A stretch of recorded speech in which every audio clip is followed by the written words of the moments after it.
হনুমানটি জানতো না যে ফার্মেসিতে পশু পাখির চিকিৎসা হয় না এবং নেই কোনো ডাক্তারও।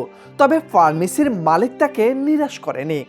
অবুঝ বন্য পশুটির আস্থার প্রতিদান দিয়েছেন প্রাথমিক চিকিৎসার মাধ্যমে।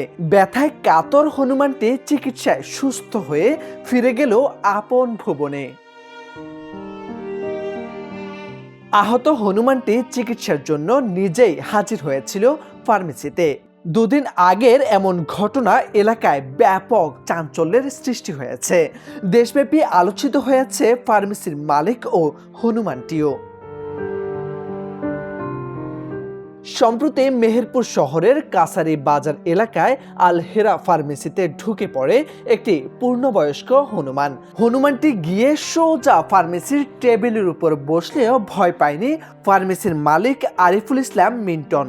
ক্ষুধার্ত প্রাণী ভেবে তিনি পাউরুটি ও কলা এগিয়ে দেন হনুমানটির দিকে, কিন্তু খাওয়ার বদলে বারবার ডান হাতের দিকে দেখাচ্ছিল হনুমানটি।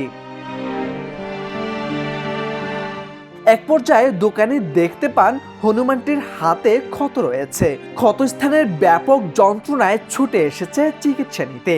পরে ভায়োডিন দিয়ে পরিষ্কার করে দেওয়ার পর তার প্রতি স্বস্তি প্রকাশ করতে দেখা যায় হনুমানটিকেও।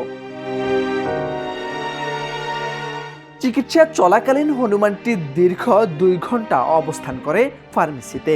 এক পর্যায়ে উৎসুক কয়েকজন এসে তাকে সহযোগিতা করে। এরপর সুস্থতা অনুভব করে নিজেই ফার্মেসি থেকে ফিরে যায় গন্তব্যে। ক্ষতস্থানের চিকিৎসা গ্রহণে হনুমানটির বুদ্ধির প্রশংসা করেছেন উৎসুক জনতাও। মোর্শেদ আলম, সময়ের আলো।